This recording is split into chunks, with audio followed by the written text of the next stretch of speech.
Hey guys, today I'm going to be talking about how to dominate multiple choice questions in the APEuro and also AP US, same format with stimulus-based questions. So this is V1.6, how to answer stimulus-based multiple choice questions.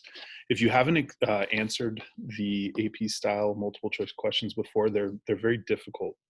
It's not the traditional easy, just hunt and peck and find the answer, and then that's what the answer is. It's more difficult than that. So hopefully this will help. First thing is remember, don't stress about multiple choice. The multiple choice doesn't matter. It is like 40% of the test, but the writing is what you can control. You can't really control what the multiple choice test questions are and the content, but you can like pull evidence that you know to use in the essay. So don't worry about multiple choice. I mean, we need to work on it and improve, but don't stress about it. General advice on multiple choice questions: make sure you answer every question. You don't get penalized more for wrong answers, just either right or wrong. So if you leave a question unanswered, it is wrong. So make sure you answer every question. Read the question carefully. Eliminate any answer that you know is wrong. So if there's 4 choices on these tests. So if you can eliminate one, then you have a 33% chance, which is a lot better than a 25% chance. Obviously, can get down to 50-50, you're doing pretty good. Read all the possible answers, then choose the most accurate response. It's very common when students come in to go over their multiple choice test, they chose, because it's timed, they chose the first choice. But in reality, like the third or fourth choice might be a better answer. And when I ask them, why'd you put that? They're like, I must not have read all the answers. So make sure you read all of the possible answers. Sometimes there's more than one right answer, so you have to pick the best answer. So even if the first one is right, you need to continue reading. A general rule of thumb is avoid absolute responses. Very rarely is every single person think the same thing. Very rarely there's no exceptions. There's usually exceptions. So sometimes if there's a choice in the multiple choice that says like all Protestants were opposed to the Catholic rule or whatever, there you could probably find an example of that not being true. So if they talk in absolutes, usually if you can find one example that it's wrong, then it's wrong. So that's not the right answer. Hope that makes sense. And then finally, the more you practice these, you'll have like an internal clock going off in your brain. And if you spend too much time on one question, that's not good. So if you see something, you're like, I have no idea what this is, make a little note. I'm going to come back to this and move on to the next question.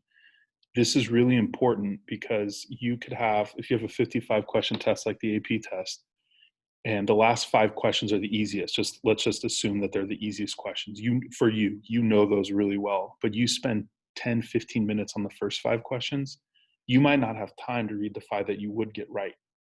So if you see something that you're like, I don't know what this is, skip it, go to the next one. But remember rule number 1, answer every single question.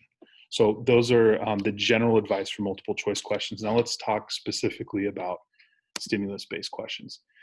When you are taking the multiple choice test and the stimulus-based, you have to start who wrote it, what were they? Were they an artist? Were they an officer, soldier, general, president, whatever? And then look at the year. If you can think of any background knowledge you have about the person that wrote it, lights one dimmed, the person that wrote it, the date that they wrote it, oh, that's right after some big event, or their title, you probably are already thinking or in the right mindset in terms of content knowledge of what the right answer will be. Then quickly read the question. Read it carefully, but read it quickly. Then you can read the passage, and then read the questions carefully and read the responses carefully. It's sometimes if you read the description, you know who it is, and you read the question, you might be able to answer the question without even reading the stimulus. So basically, this is an example. You read this first. Do you know who that is? Chronicles, do you know what happened in that year? Then you read the question, then you go back and skim to see if there's an answer there, then you answer the question.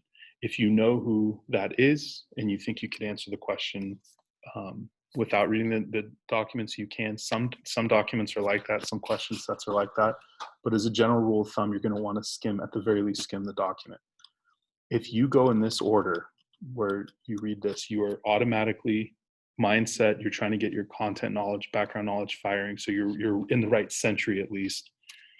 Then when you read the questions, you are going to be reading the document with a purpose. So you know what you're looking for when you read through the document. Then you read the document, you should get the answer. There are photograph, illustration, cartoon questions that you might get on a multiple choice. Again, read the description first, look at the date and artist.